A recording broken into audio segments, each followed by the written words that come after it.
नवीन घडामोडी पाहण्यासाठी आपल्या बारामती झटका या यूट्यूब चॅनलला सबस्क्राईब करा व बेल आयकॉन दाबा, म्हणजे ताज्या घडामोडी आपणापर्यंत पोहोचतील.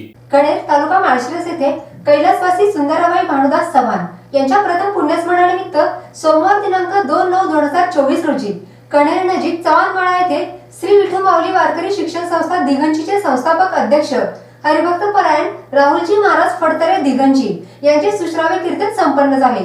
स्वर्गीय सुंदराबाई चव्हाण यांना पांडुरंग व हरिदास ही 2 मुले व 3 मुली आणि नातवंडे असा परिवार आहे. पतीचे निधन झाल्यानंतर त्यांनी हिमतीने आपला प्रपंच वाढवला होता. नंतरच्या काळामध्ये मुलगा पांडुरंग याचे दुःखद निधन झाले. मुलाच्या निधनानंतर सुद्धा सुंदराबाई चव्हाण यांनी आपल्या मुलांना व नातवंडांना धीर दिला होता. श्री दादासाहेब पांडुरंग चव्हाण सध्या कणेर ग्रामपंचायतीचे ग्रामपंचायत सदस्य आहेत. समाजामध्ये चव्हाण परिवार यांनी सामाजिक व राजकीय कार्यातून चांगली ओळख निर्माण केली आहे. प्रथम पुण्यस्मरणावेळी समाजामधील राजकीय, सामाजिक, शैक्षणिक, कला, क्रीडा, कृषी व कुस्ती क्षेत्रातील मान्यवर मोठ्या संख्येने उपस्थित होते. सदरच्या कीर्तन सेवेसाठी जगद्गुरु संतश्रेष्ठ तुकाराम महाराज यांचा सर्व परिचित असणारा लेकुरांचे हित वाहे माऊलीचे चित्त, ऐसे कळवळ्याची साथी करी लाभाविण प्रीती, पोटी भार वाहे त्याचे सर्वस्व ही साहे, तुका म्हणे माझे तुम्हा संतांवरी ओझे. या अभंगावरती सुश्राव्य असे कीर्तन हरिभक्त परायण राहुलजी महाराज फडतरे यांनी केले. समाजामधील चालीरीती, रूढी, परंपरा, दिवसेंदिवस आई वडिलांचा आत्ताच्या पिढीला पडत चाललेला विसर, समाजामध्ये वागताना चांगले वागले पाहिजे, आपल्या आई वडिलांचे, पूर्वजांचे आशीर्वाद विसरता कामा नये, वाढती वाईट प्रवृत्ती अशा अनेक विषयांचा परामर्श कीर्तनामध्ये घेतला आहे. यावेळी मृदुंगाचार्य हरिभक्त परायण सोमनाथ महाराज ऐहोळे यांनी उत्कृष्ट मृदुंग वाजवला. त्यांना गायनाचार्य हरिभक्त परायण संकेत यावीर, हरिभक्त परायण सुप्रिया केंगार, हरिभक्त परायण विलास मिसाळ यांनी उत्कृष्ट गायनाची साथ दिली. तर उत्कृष्ट शिंगार वादक पळस मंडळचे खिलारे बंधू यांनी उत्कृष्ट शिंगार वाजवून कीर्तनाला रंगत आणली. विशेष म्हणजे वरुण राजाने सुद्धा प्रथम पुण्यस्मरणास हजेरी लावली होती. तर पाहूयात आपण हरिभक्त परायण राहुलजी महाराज फडतरे यांचे सुश्राव्य कीर्तन. आतापर्यंत आमच्या घरी एखादा संत आला, वारकरी आला तर कधी मन तृप्त करून आम्ही हे मोकळे हातात नाही पाठवलं, त्याला मन तृप्त करून पाठवले. अरे तुला जेवायचंच आहे तर मांस कशाला मागतो रे? श्रावण महिने देवा नाही चाललो असं म्हटल्या क्षणाला देव निघाला. राजाच्या धर्मपत्नीने काय उतरले, चल खायचं ना मांस, चल देतो. कोणत्या प्राण्याचं खायचं नाही, प्राण्याचं नको मला माणसाचं. हा ए देवा माणसाचं ऐकून जा, मी माझ्या मनाचं नाही सांगत, माणसाचं खायचंय म्हटल्या क्षणाला ऐकून जा. धर्मपत्नीने विचारलं, राजाला विचारलं, आमच्या दोघांतल्या कुणाचं तुला मांस खायचंय? हे नाही, तुमच्या दोघांतलं कुणाचंच नाही मांस खायचं, मला तुझ्या पोराचं मांस खायचं. एकूण एका पोराचा. अरे दिवा कसं शक्य? अरे हाताचा पाहणा मित्राचा दिवा केला, 9 महिने 9 दिवस वाढवलं रे पोटामध्ये. देवाला पाया पडायला लागले. अरे अवतरामध्ये वाढवत असताना काय दुःख झालं तेव्हा तुला माहितीये? देवा तसं नको रे करू, देवा सांग ना.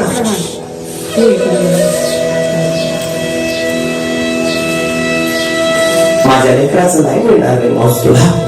मग चाललो बघ, चाललो म्हटल्या क्षणाला राजानं सांगावं, तुला माझ्याच मुलाचं खायचंय ना, चल देतो मी.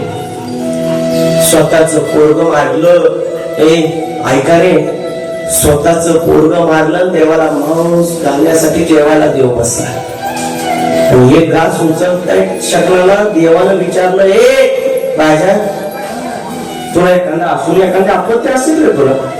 मला नाही रे आपत्ती, एक मुलगा. हातातला घास खाली टाकला आणि ते उत्तरतेच ना उठला. पण देवानं सांगितलं, निपुत्र्याच्या घरचं मी जेवत नाही. काय परीक्षा होणार? स्वतःच होतं ते कोणते पोरग मारून बसले देवास. घसा घसा रडायला लागली, हात वळायला लागली. देवा कसं शक्य? आणि एकूण एक पोरग मारलं आणि तुला जेवण घालायचं होतं, निदान जेवून तरी झाले. बळीराम काका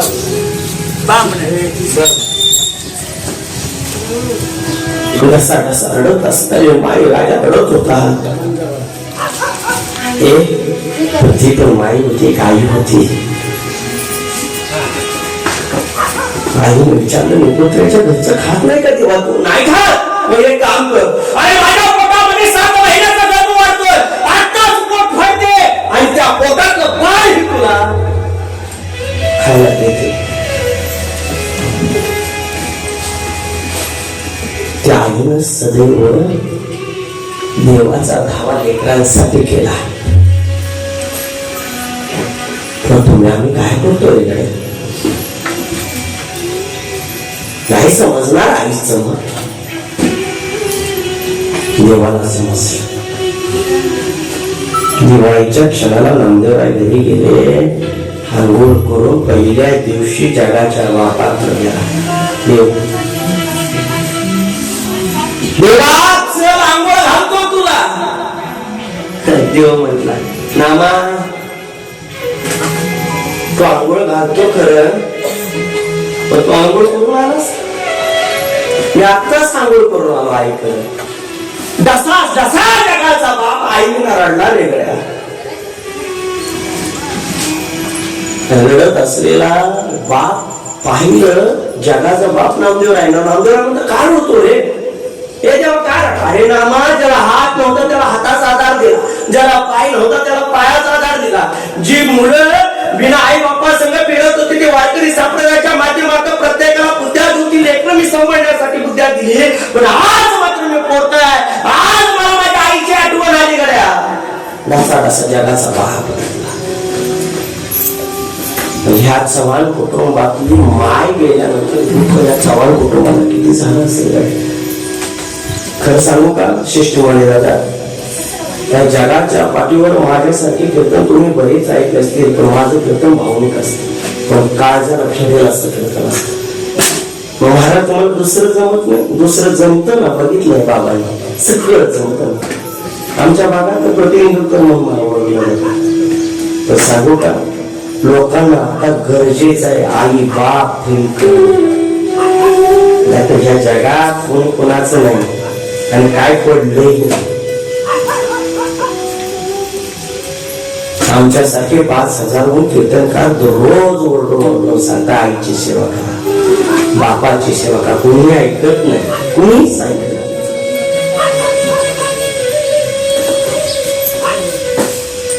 मग कधी कळणार आम्हाला देव?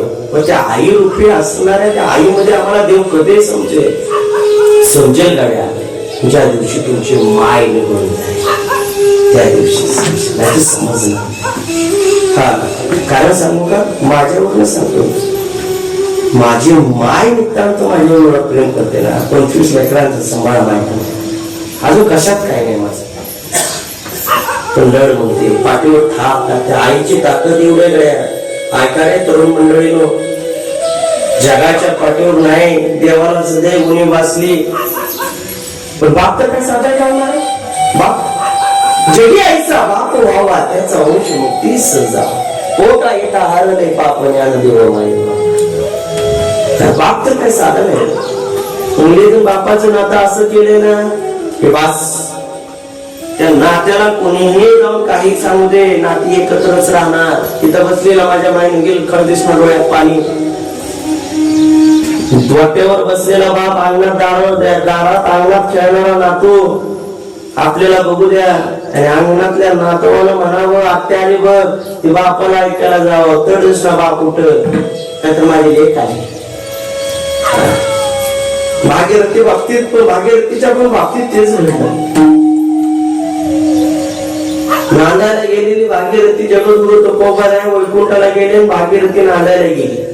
नांदायला गेलेल्या भागीरथीला एक दिवशी आठवण आली बापाची आठवण आली. नांदायला गेलेली भागीरथी एक दिवशी म्हणते, आता आपल्या घरी जाते, वडिलांना भेटून येते. म्हणून घरी आलेली भागीरथी आईला विचारायला लागली, ए आई बाबा कुठे? आई सांग बाबा कुठे आहे? तू म्हणल्यानंतर आईने सांगितलं, बाबा गावाला गेले. आई सांग बाबा कोणा गावाला गेले?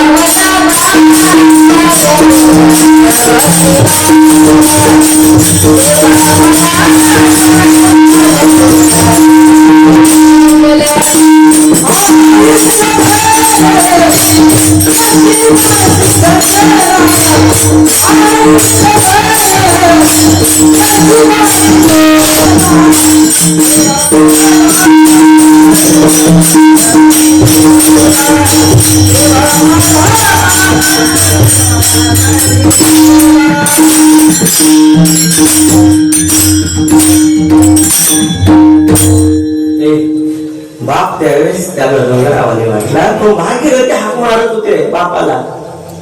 सांग ना ते आई कुठे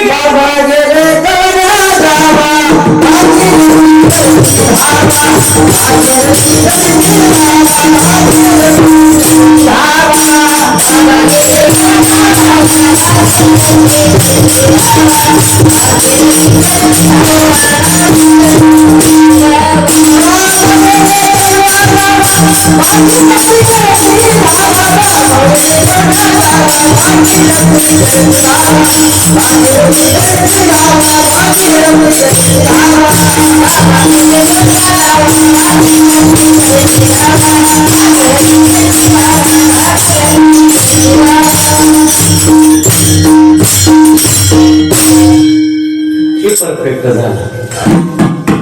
बाबा गेले पुण्या गावा,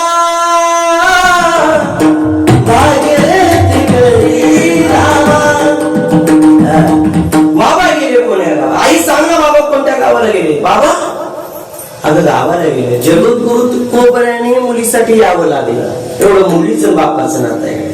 पण आताच्या मुलीनं बापाचे काय छोडे कलियुग बिघडला रे गड्या. नाही कळालं.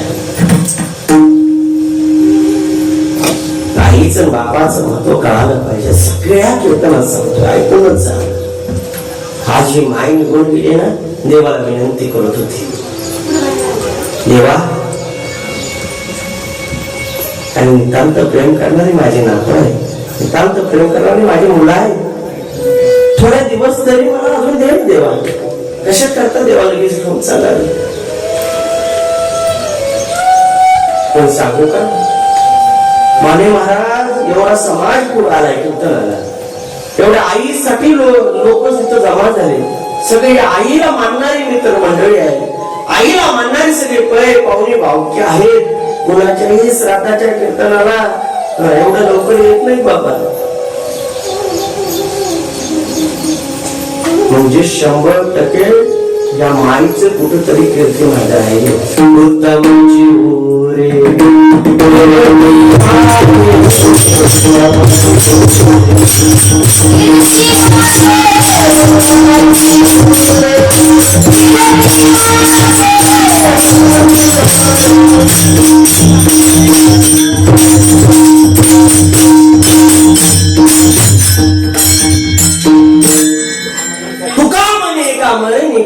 उत्तमची ओरे.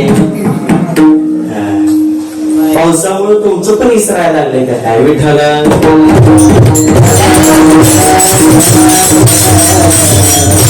आई वडिलांची सेवा अतिशय महत्वाची आहे.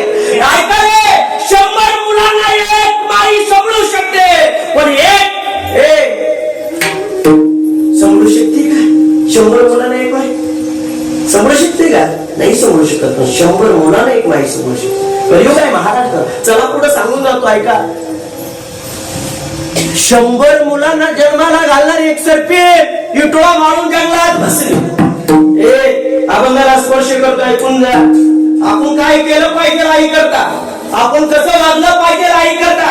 आईसाठी शरीराची आहुती दिली नव्हतं. आईसाठी जर शरीराची मागणी झाली तर हे नरहरी महाराजांचा अभंग तंतोतंत बसतो शरीराची.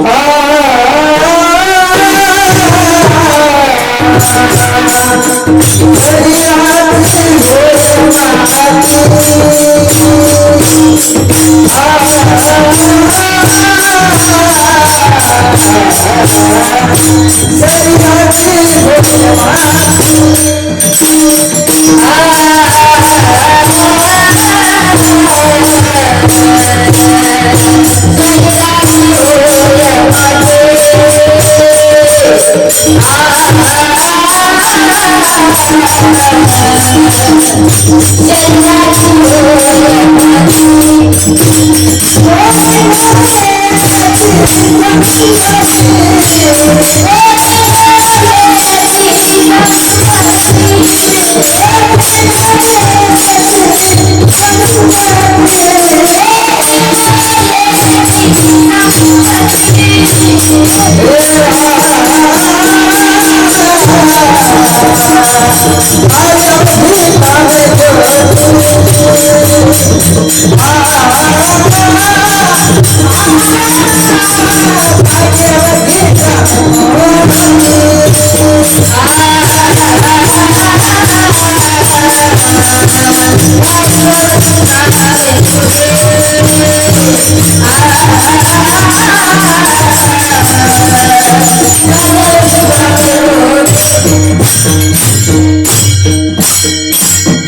शरीराची होय माती कोणी नाही ती संगती सारे अवधी कामे अंती जाणे मस्त नवत हे आहे एक माई 100 मुलाला सांभाळू शकते पण 100 मुले एका माईला सांभाळू शकत नाही. ऐका रे, कानाला हिसका देऊन ऐका.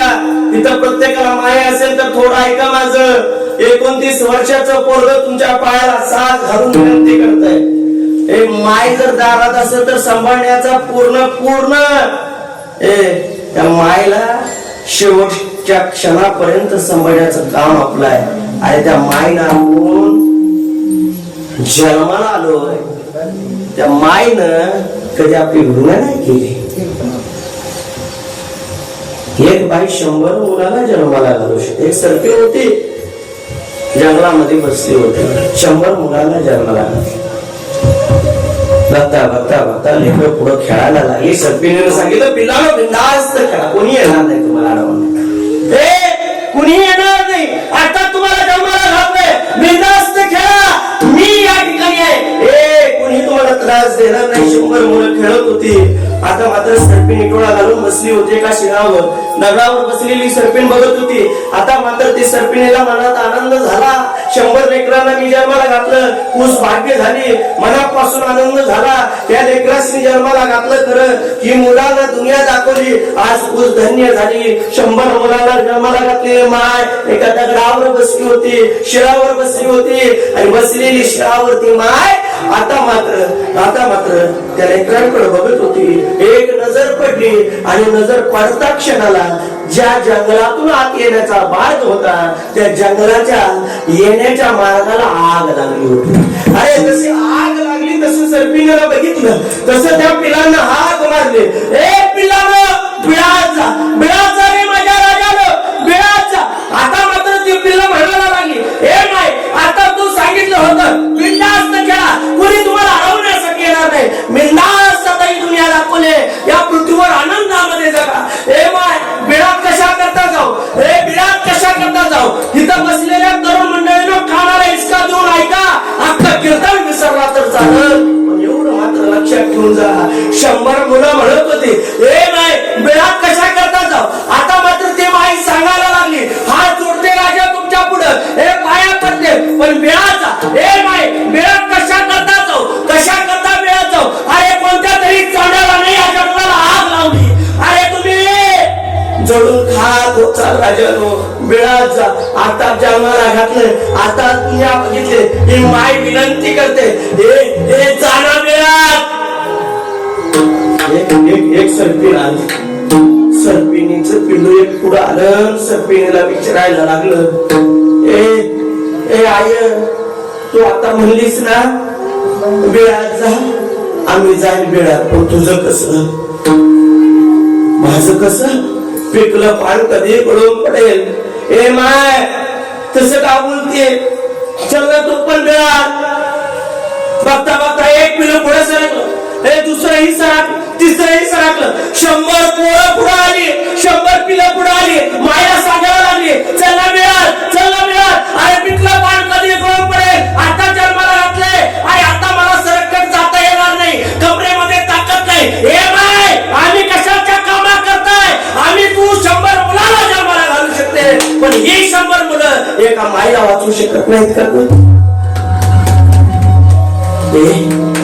100 मुलांना जन्माला घातलेली माय लेकराला विनंती करत होती, पण लेकर ऐकत नव्हती. लेकर म्हणत होती, माय तुला आतमध्ये आम्ही घातल्याशिवाय आतमध्ये तुला सुरक्षित ठेवल्याशिवाय वेळात पाठवल्याशिवाय नाही थांबणार.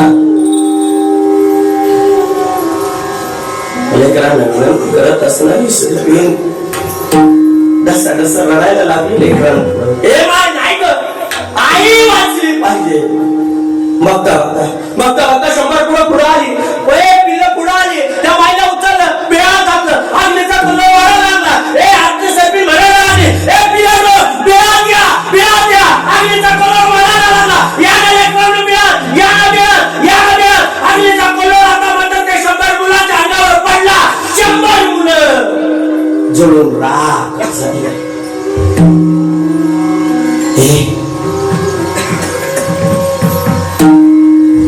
2 सेकंदात लेकरं त्याची नव्हती झाली.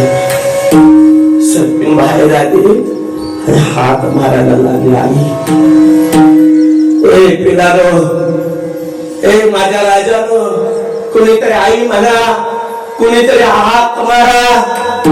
आई आई हात मारते तुम्हाला. ए पिलानो, एकानं तरी जवळ या रे, एकानं तरी जवळ या. आता मात्र झाडावर लोकरत असलेला अग्नी पडला. अरे त्या मायचे पेपरही घेऊन गेला. आंधळी केली रे तिला. सर्पिणीला दिसायचं बंद झालं.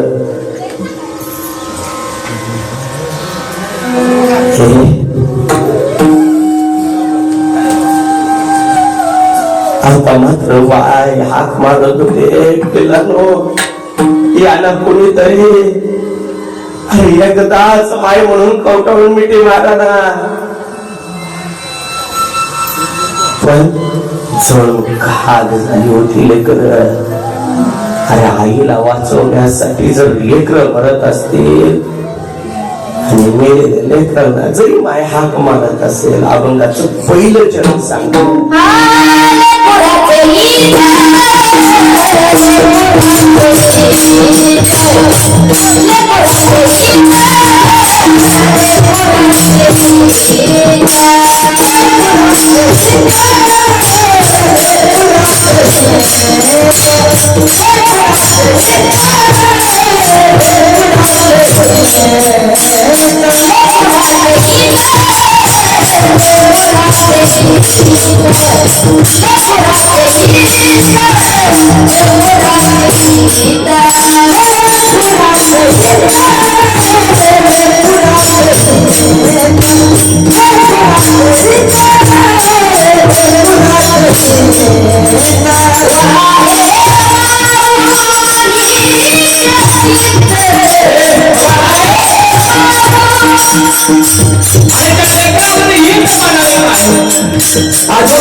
पण माझ्या नातवांना सांभाळलं रे, नको नाराज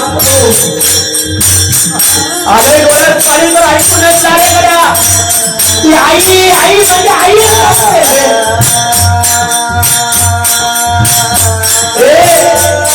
आई काय नातवाला विनंती करत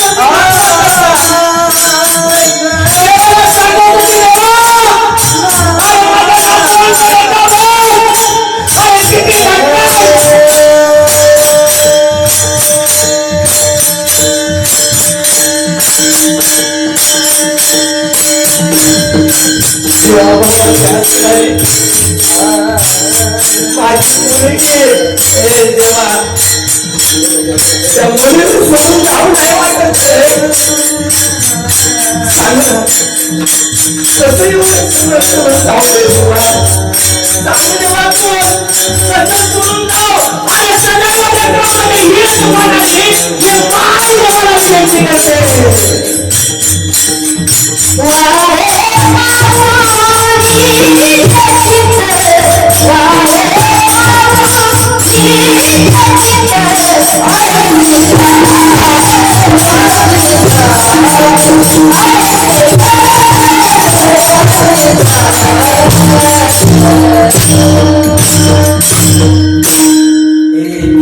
अरे लेखनामध्ये ही पानारी माय डसून तसा रडत होते लेकुराचे ही माऊलीचे चित्र विठोपाल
एकदा गोड असे शिंत वाजणार काय आवाज महाराज आम्हाला फक्त आमच्या वाटेला जे टॉकीजला झालं नाहीतर आता परत येत असं गोड असे शिंत वादक आहेत बघा जगद्गुरु तुकोबराय साधून लेकुराचे हित वाही माऊलीचे चित्त ऐसी कळवळ्याची जाती करी लागून गड्या आता सांगून जातो ऐका तुमच्या आले डोळ्यात पाणी तर ऐकूनच जा गड्या जगाच्या पाठीवर देवाची भक्ती करणं अतिशय गरजेचं आहे की नाही जर आपल्याला मरण चांगलं या वाटत असेल भक्ती करणं गरजेचं अय पुरुष वर्ग गडी बरोबर ना मरण जर चांगलं यायचं असेल तर आपल्याला भक्ती करण्याशिवाय पर्याय देवाला आपलंस केल्याशिवाय पर्याय आपला तो देव एक करून घ्यावा तिने विनाची सांगू का देव आपलासा केला पाहिजे पण इथं धर्म मंडपामध्ये बसलेली माणसं महाराज आम्ही श्राद्धाला कीर्तनाला आलो आमची पै पाहुणे भावके आम्हाला देव आवडत नाही आठ कानाला इसका देऊ नाही का देव आवडत नसेल देव जर आवडत नसेल तर मरता क्षणाला देव तुम्हाला आठवल्याशिवाय राहणार नाही मग देवाची भक्ती करा एकनाथ महाराज म्हणले बाबांनो देवाची भक्ती करा अरे भक्ती केल्याशिवाय पर्याय नाही सांगेन गड्या तुम्हाला देवाशिवाय पर्याय नाही आणि ज्या दिवशी देवाचा दावा कराल देव आपलासा करून घ्या तरच आपल्याला कुठंतरी अंत काळाला आपल्या पडणार नाही एकनाथ महाराज म्हणले बाबा हात जोडतो तुमच्या पुढे करा भक्ती, करा नामस्मरण, तरी तुम्ही ऐकलं नाही आणि ऐकणार पण नाही. असं गो आम्ही लय वाटेला लावलं आणि तुला पण असंच वाटेला लावणार. आम्हाला काय घेणं देणं नाही. तुम्हाला घेणं देणं जर नसेल तर ऐकून जा. एकनाथ महाराज हात जोडताय तुमच्या पुढे. काय जोडे नवीन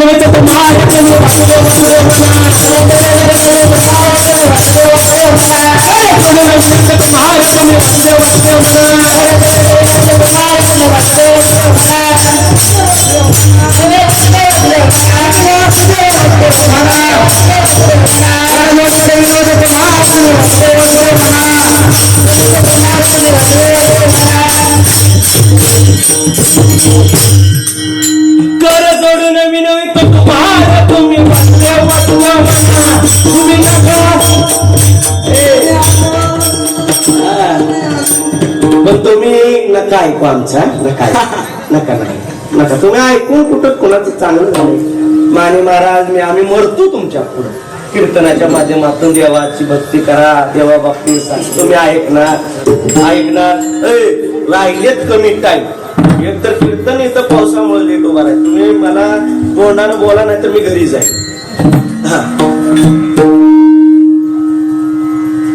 भक्ती करणार नाही म्हणते. खरं बोलते. मर तू इथं भाड्या. तुला भाड्यानं आणलाय. तुझं काय असेल ते सांगितलं. अरे मी जरी सांगितलं तुम्ही नाही ऐकलं ना नका ऐकू. मग जगदूर तुकोबाराय म्हणतात लागून या पाया. हे बाबा तुमच्या पायाला लागतं तरी पण तुम्ही ऐकत नसाल तर एकनाथ महाराज म्हणताय नका ऐकू.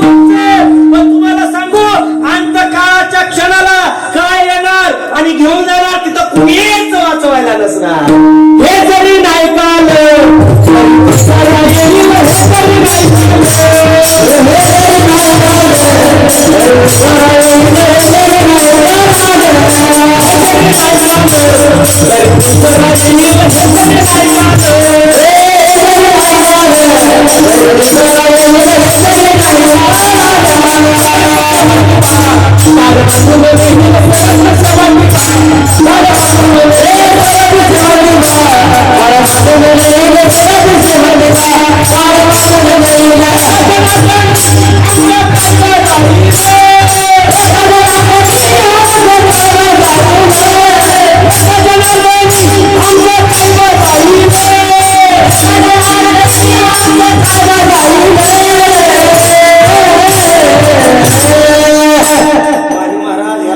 दिलं जाते.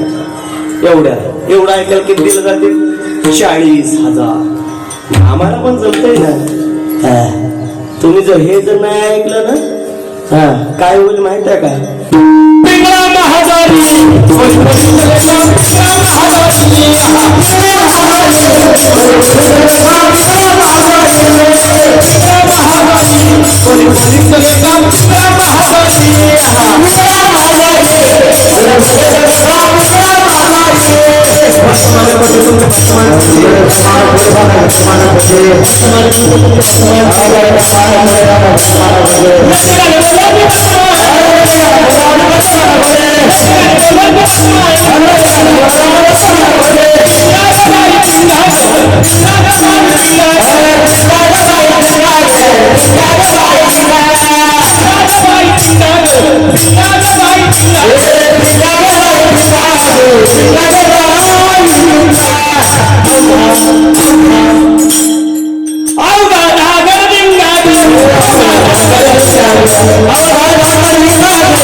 मला रे जीवारी मला रे जीवारी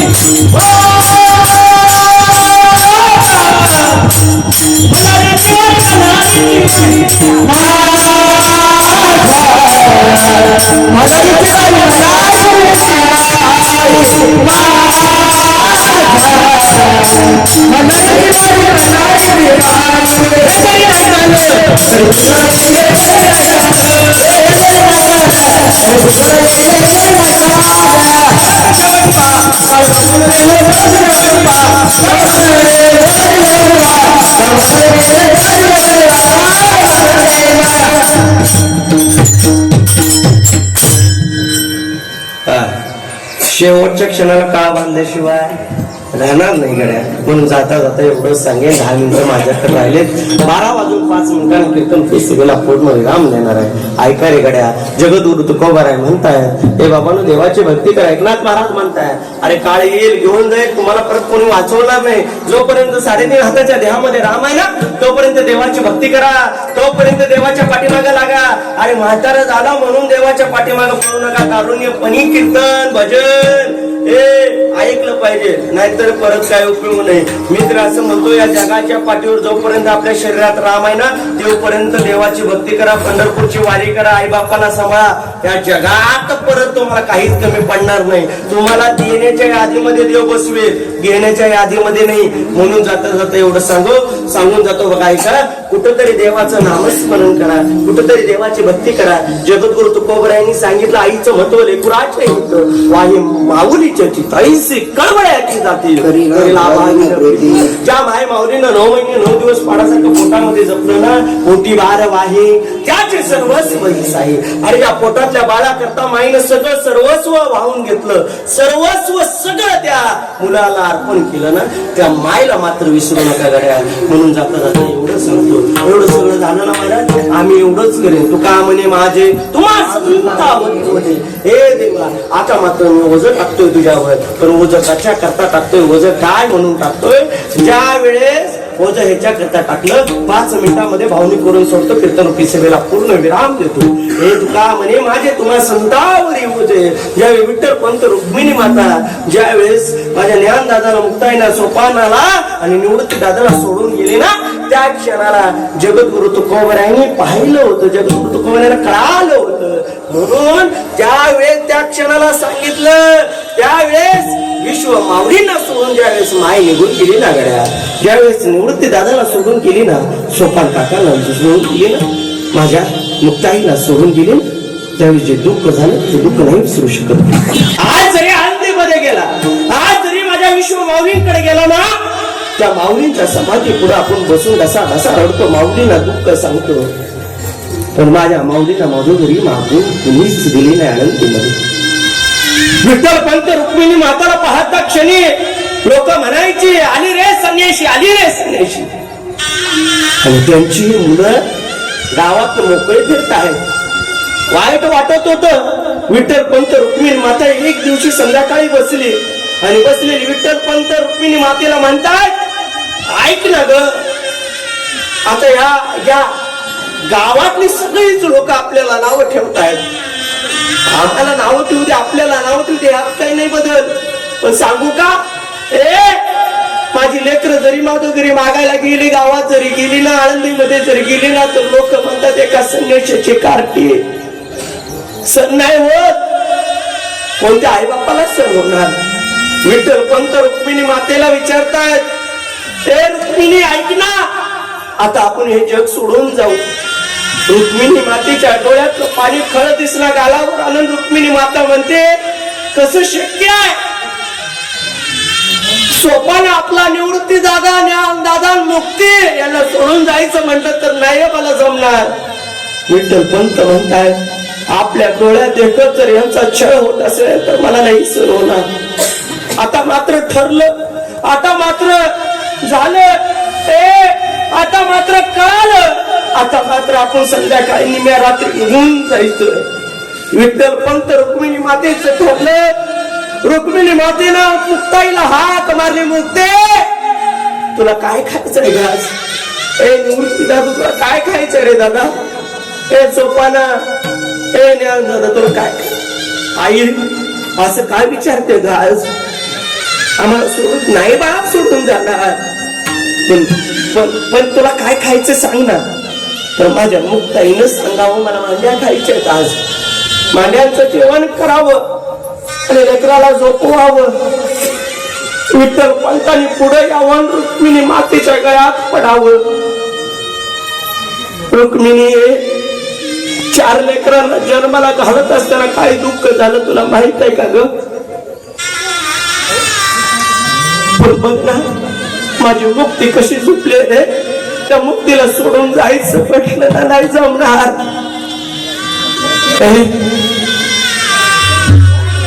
वेळ होती 12:45 विठ्ठल पंताने गाठोडे बांधलं निघाले बाहेर. रुक्मिणी माता बाहेर आली. विठ्ठल पंत पुढे चालायला लागले हातामध्ये धोतर घेऊन. आता मात्र विठ्ठल पंताला जाव वाटत नव्हतं. हातातलं गाठोडं फेकलं आणि माझ्या रुक्मिणी मातेकडे गेले आणि सांगितलं रुक्मिणी मुक्तीला एकदा भेटून येऊ का ग? एकदा रुक्मिणीला नाही रुक्मिणी माझ्या मुक्तीला भेटू का ग? विठ्ठल पंत मुक्ताईसाठी भेटायला आले. पटापटा पप्प्या घेतल्या मुक्तीला म्हणतायत हे मुक्ती चालला ग तुझा बाप. अंगा खांद्यावर खेळत होती हाताने तुम्हाला मागत होती. पण मुक्ते लहान आहे ग तुझं. इथं बसलेले माझे सर्वच माझ्या वडीलधारी माणसं नाही का? मुलीचं बापाचं कवळ नातं आहे रे. अंगणात मुलगी खेळू द्या आणि आत आवाज येऊ द्या ए आत ये ना. नाही माझे बाबा येणार आहेत आता. घरात किती भांडण लागू द्या घरात किती रागावायचा का ना आता मात्र नवरा बायको भांडू द्या. पहिल्यांदा मुलगी येते बाबा आईला काय कळत नाही बाबा नका तुम्ही भांडू मी आहे ना. मुलीचा आधार आहे रे. दुसरी माय रे आपली मुलगी. मुक्तीला सोडून जात असताना विठ्ठल पंत रडत होते. रडत असलेल्या मुक्तीची पप्प्या घेतल्या आणि विठ्ठल पंत निघून चालले. आणि विठ्ठल पंताने सोपानदादा पैसे पत्र लिहिलं.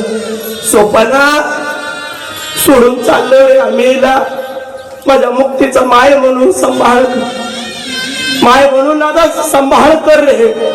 जीवनातले आई वडील निघून गेल्यानंतर जे दुःख होतं ना दादा ते दुःख माझ्या ज्ञान दादाला झालं. म्हणजे आपला आई चित्त घेतला. सोपन काका उठले पत्र वाचलं. पत्र वाचता क्षणी सोपन काका ढसा रडले. ज्ञान दादाला सांगितलं ज्ञाना आई वडील गेले रे आपले. आई वडील गेले बोले ज्ञान दादा ढसा रडायला लागला. ज्ञान दादानं घट्ट अशी मिठी मारली. ज्ञान दादानं सोपन काकाला सोपन होता आई वडील नाही का येणार परत आपले. नाही येणार आता. मुक्तीला सांगू नको. मुक्तीला सांगू मुक्ती रडेल. काय असतं संत चरित्र. काय संतांच्या जीवनामध्ये आई वडील गेल्यानंतर जे दुःख झालं ना. मुक्ती उठले ज्ञानदादाला म्हणते आई कुठे आहे बाबा कुठे आहे रे दादा. आहे सिद्धपेठाला गेले. मुक्तीला पळत जावं सिद्धपेठाला. मुक्तीला आनंदीमध्ये जावं नाही सापडले. आणि मुक्तीला टाळू पडला. कुठे गेले आई बाप माझे हे दादा सांग ना. आई बाप गेले आपले. मुक्ते माय म्हणून तुझा सांभाळ करीन मी. 2-4 दिवस झाले मुक्तीला भूक लागली. दादा सोपन दादा होते. दादा बसले होते. 4-5 मुलं बसले होते. आणि मुक्ती म्हणते ज्ञाना अरे माय बाप गेल्यापासून भूक लागले रे. पोट तर नाही अन्न मिळालं रे. आला जाणार मला काहीतरी आणले ना. भूक लागले रे. मुक्ती म्हणते भावाला सोपन दादाने अन्नदाला सांगा उठ जुळी घे माधुगरी माग. ज्ञानदादाने घ्यावं जुळे काकामध्ये अडकावे आणि अडकवलेले मधुकरी मागावे. नाही लोकांनी दिलेले मधुकरी असं बरं पीठ पण नाही दिलं माझ्या ज्ञानदादाला. आई बाप जीवनात गेल्यानंतर दुःख. मधुकरी मागायला लागले. कुणीतरी असं बरं पीठ द्यावं. कोणी दगड टाकावे. ज्ञानदादा इंद्रायणीमध्ये आले. हातपाय तोंड धुण्या करताना विसोबा काकाने पाहिलं. वाईट गोष्टीचा विसोबा काकाने पाहिलं. ज्ञाना तुला सांगितलं होतं ना संन्याशाच्या कारखाने पाय नाही ठेवायचा. काका काका मला भूक नाही लागली, 4-5 दिवसापासून माझी बहीण मुक्ताई उपास आहे, तिच्याकरता मागण्याकरता आलो काका. काका माझ्यासाठी नाही आलो काका. काकातली झोळी हिसकावायला लागला ज्ञान दादाने, ते काकातली झोळी हिसकावत असताना हिसकावून घेतली नाही, देऊन घेतली, दिलीच नाही. पण अरे कमरामध्ये लाथ घातली माझ्या ज्ञान दादाच्या तोंडावर, ज्ञान दादा पडला नाही ग. म्हणून हात वर पाडू नका काका, पाडू नका. जीवनातले आई वडील गेल्यानंतर जे दुःख असतं ना, वेगळ्या दुःख कोणी सहन करत. जीवनातलं पसाभर पीठ होत ना, पसाभर पीठ माती मोल केलं आणि माती मोल केलेलं पीठ जबखेच नावाच्या व्यक्तीने उगवून गेला. ज्ञान दादानं देवाकडे बघितलं, देवा किती छळ करशील रे, किती जीवनामध्ये दुःख आणशील देवा. अरे माझ्या आई बाप देवा रिस्कावून घेतले रे, तरी पण माझ्या मुक्तीसाठी मी आत्माधुकरी मागायला आलो रे देवा. कशा करता रे देवा, ए देवा नको रे एवढं वाईट. माती मोल केलेलं पीठ वरच वरच घेतलं, झुळीत टाकलं, ज्ञानदादा कुटिया लावून बसला. माझी मुक्ती ओळखायला लागली. माझा दादा कसा आला नाही, दादा कसा आला नाही.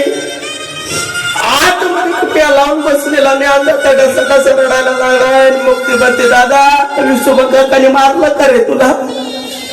ए दादा भूक नाही लागली दादा, ए दादा अरे संतांनी रडायचं नसतं दादा, ए दादा ऐक ना दादा, संतांनी रडायचं नसतं. ए दादा योगी आहेस तू, योगी योगी पाव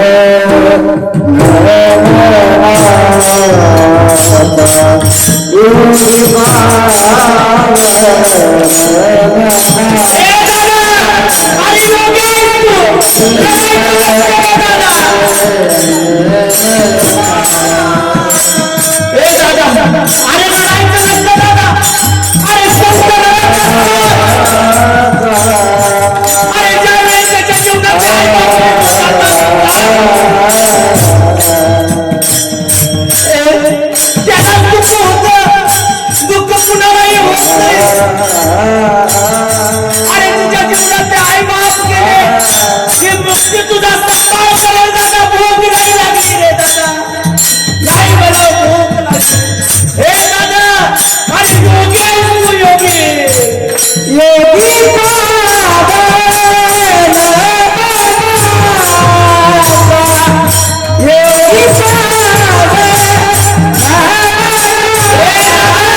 जगद्गुरु तुकोबराने तुका म्हणे माझे तुम्हा संतावरी होजे.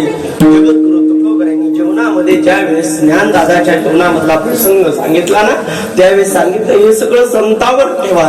म्हणून हात जोडून विनंती आहे, मी जरी तुमच्या गावात आलो असले, तुमच्याच गावचं वैभव असणारे, आमचे गोड असे असणारे माने महाराजांच्या माध्यमातून येण्याचा योग आला. महाराज वेळ कमी झाला, भरपूर बोलायचं होतं, भरपूर तुम्हाला सांगायचं होतं, पण आता वेळाभावी मला थांबण्याशिवाय पर्याय नाही गड्या. जाता जाता तुमच्या सगळ्यांचं दर्शन घेतो. चुकीचा शब्द तुमच्या अंतकरणाला लागला असेल, माझ्या बुद्धीचा दोष समजा. तुमच्या सगळ्यांच्या आशीर्वादानं जी टॉकीज असेल, फक्त मराठी असेल, सुमारू मराठी गाणं असेल, प्रत्येक चॅनलवर 12 वेळा कीर्तन करण्याची संधी मिळाली. महाराष्ट्रभर आई सांगतोय, महाराष्ट्रभर भाऊ सांगतोय, महाराष्ट्रभर बहीण सांगतोय. बघा ही बिघडलेली पिढी आता मात्र व्यसनाच्या आरी गेली. माझ्या या नराधमाला माझ्या 4.5 वर्षाची मुलगी कळेना. माझ्या या नराधमाला हरामखोरासने 4 वर्षाची पोरगी समजेना. भर दिवसात बलात्कार व्हायला लागला. कुठं नेऊन ठेवला हा महाराष्ट्र. आपण सतर्क राहिलं पाहिजे. आपण छत्रपती शिवाजी महाराजांचा आदर्श घेतला पाहिजे. म्हणून हात जोडून विनंती आहे, एकाच मिनिटामध्ये सांगतो, अरे ज्या वेळेस रांगाच्या पाटलांना भर दिवसात 22 वर्षाची पोरगी भर दिवसा होती, अरे सिंहासनावर बसलेला राजा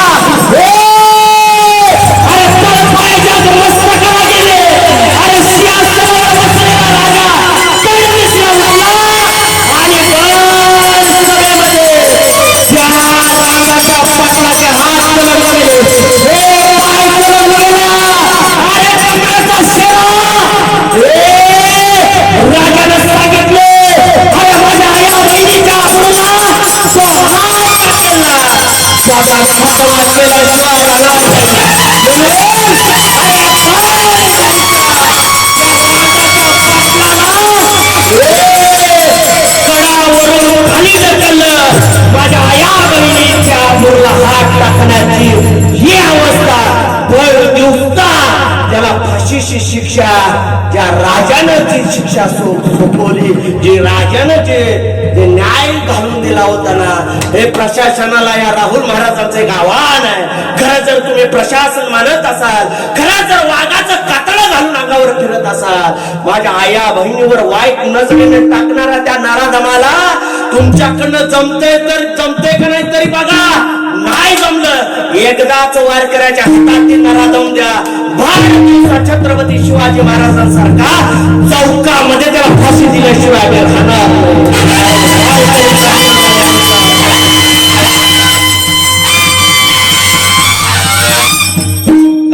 म्हणून हा जोडून विनंती आहे, राजा शिव छत्रपती शिवाजी महाराजांचा आदर्श करायला शिका.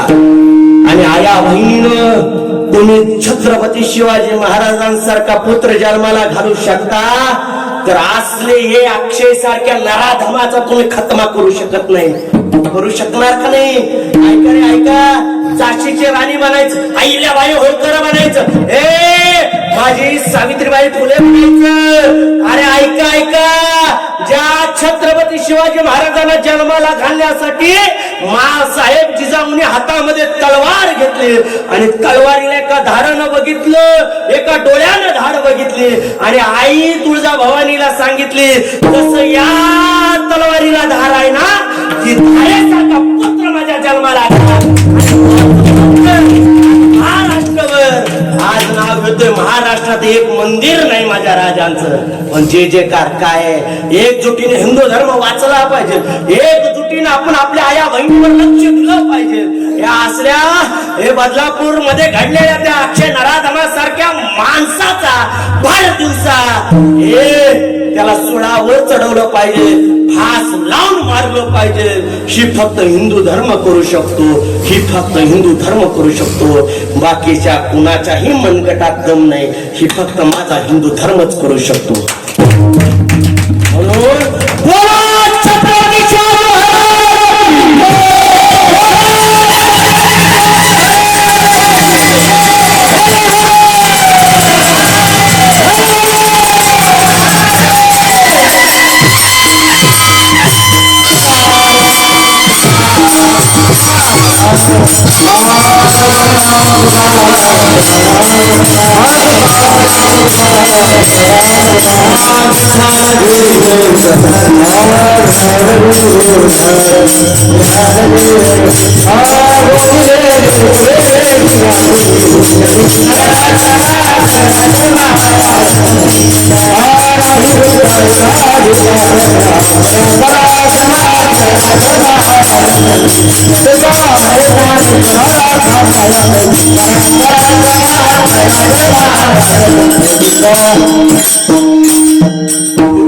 फुलं कुणीही जागेवरून टाकू नका. ह्या बाबांचं श्राद्ध आहे. आता मात्र चव्हाण कुटुंबातला ही व्यक्ती देवाच्या दारात जाणार आहे. हात जोडून विनंती आहे, ही फुलं आपल्या पायाखाली जमली नाही पाहिजे. नातवानं उठाठेव करून एवढा मंडप घातलाय. नातवानं आपल्या आजीच्या श्राद्धा करता एवढी उठाठेव केली. मी हे तुमच्या भागात येण्याचं कारण आमच्या माने महाराजांमुळे आलो महाराज. नाहीतर हे उपवास सहजासहजी सापडत नाही. फेटाळलं बघितलं एवढ्या मुंग्या यायला लागल्यात. कीर्तन आता बास करा वाटतं. आई मध्ये लगीन कर नको आता बास झाला म्हणले. कुठं कीर्तन करत बसतो. वरडो वरडो मरची एखाद दिवशी या धोत्रात. म्हणून हात जोडून येणं ते आलो ना तुमच्या गावात. फक्त आदर्श करायला शिका, मान सन्मान करायला शिका. ह्या चव्हाण कुटुंबातली माय निघून गेली ना, तिला आपण हेवा वाटला पाहिजे गड्या. म्हणून जाग्यावर न फुलं कुणी टाकता इथं येऊन फुलं फोटोवर टाकावं. अभंग होईल. अभंग झाल्यानंतर गोड असं आरती होईल. आरती झाल्यानंतर प्रसाद भेटेल. गोड अशा कीर्तनाला उपस्थित असणारे आमचे युट्यूब चॅनलचे मालक ते असणारे सातारा ते श्रीनिवास कदम पाटील. श्रीनिवास कदम पाटील बघा यांनी गोड असं लाईव्ह मध्ये चालू केलं. महाराज आपलं कीर्तनच म्हणून मी बोललो, लाईव्ह होतं म्हणून कळू द्या माझ्या या महाराष्ट्रातल्या आया बहिणीवर काय अत्याचार चाललाय म्हणून बोललो महाराज. असो आणि कळावं कळलंच पाहिजे. मी भेट नाही महाराज. छत्रपती शिवाजी महाराजांच्या मावळमध्ये खान फाडला होता. 140 केसेस अंगावर घेतल्या. खान दिवसा फाडला होता पण रुबाबानं आलं होतं. रुबाबानं असा या भाणारा कार्यकर्त्यांना त्यामुळे काळजी करू नका. झाली शिवाय तुमच्या सगळ्यांचे चॅनल आपण करतो. गोडाचे युट्यूब चॅनल वाले असतील, सोमनाथ महाराज असतील, माझी ताई सुप्रिया ताई असतील, आमचे संकेत महाराज असतील, गोड भजनी मंडळ असतील. ही लेकर आहेत ना, अनाथ लेकर आहेत बघा. अनाथ त्या अनाथ लेकरांचा ज्याला आई आहे तर कुणाला बाप नाही, कुणाला बाप आहे तर कुणाला आई नाही, असं लेकरांचा सांभाळ करतोय बघा. गोड असं आला दिगंचेला तुमच्याकडे काय अपेक्षा नाही आणि दिलं तर काय मी नको म्हणणार नाही. आला तर दिगंचेला या संस्थेला भेट द्या. बघा गोडाशे संस्थेमध्ये तुम्हाला पाहता येतील लेकर. गोडाशे ह्याचा सांभाळ करणारे बाबूदादा असतील, मी असेल आणि गोडाशे आमच्या वर्षाताई असतील. सगळ्यांच्या पायाचं दर्शन घेतो. ज्यांनी मला बोलवलं ते आपले माने महाराज असतील, त्यांच्या पायाचं दर्शन घेऊ. अभंगाला सुरुवात करू. अभंग झाली की फुलं टाकण्याची परत आरती होईल. आम्ही जातो तुम्ही आम्ही जातो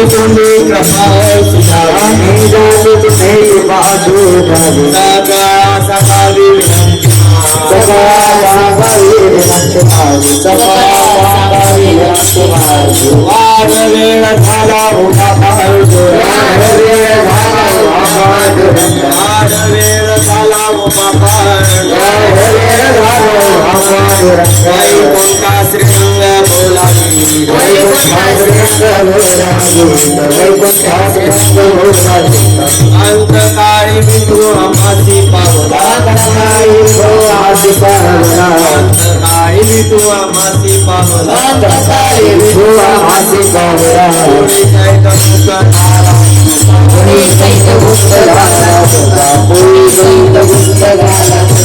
वाढ वेळ झाला उभा पांड.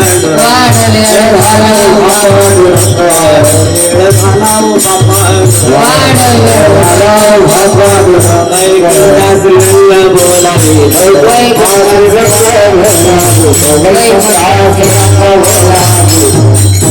बघा सगळ्यांनी उठा. फुलं इथे येऊन टाकायचे. गोड असे शिष्टीवाले दादा आणि गोड असे हे 2 शिंतवाले त्यांचं नाव राहिलं होतं.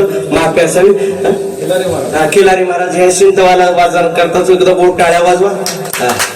ते असणार चिंतवादक असतील, त्यांचं नाव राहिलं उद्या म्हणून ह्याला कोणी बोलवलं होतं म्हणून असं घेतलं झालेली चुकीची माफी मागितली. सगळ्यांनी उठा. सगळ्यांनी उठून इथं फोटोवर हार टाकायचं. फोटोवर फुलं टाकायची. बोला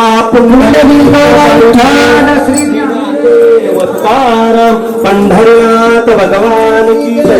माऊली ज्ञानेश्वर महाराज की जय. जगद्गुरू महाराज की जय. समाधान तुमचे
सर्वांनी प्रसाद घेऊन जायचा फराळाचा आहे. कुणी जाऊ नका प्रसाद कोणी फराळा घेतल्याशिवाय कोणी सुद्धा जाऊ नये.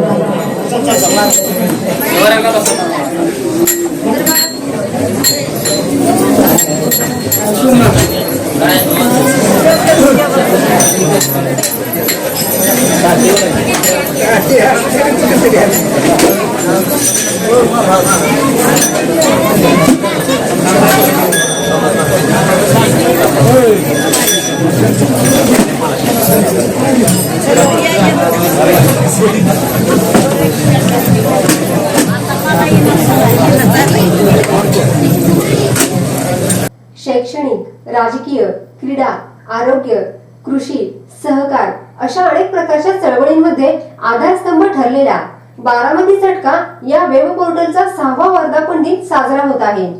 बदलत्या काळानुसार बारामती झटका साप्ताहिकाचे बारामती झटका वेब पोर्टल मध्ये रूपांतर झाले.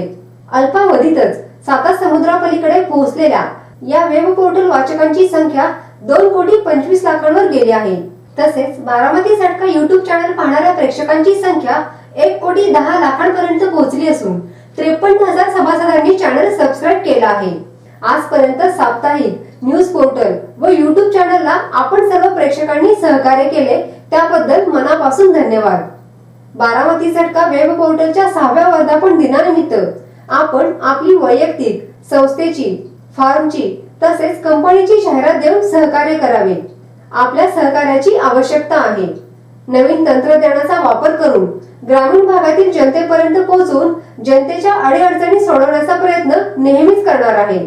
आतापर्यंत ज्या पद्धतीने सहकार्य केलं तसं सहकार्य इथून पुढेही करत राहाल अशी अपेक्षा. आपला विश्वासू श्रीनिवास शिवाजीराव कदम पाटील.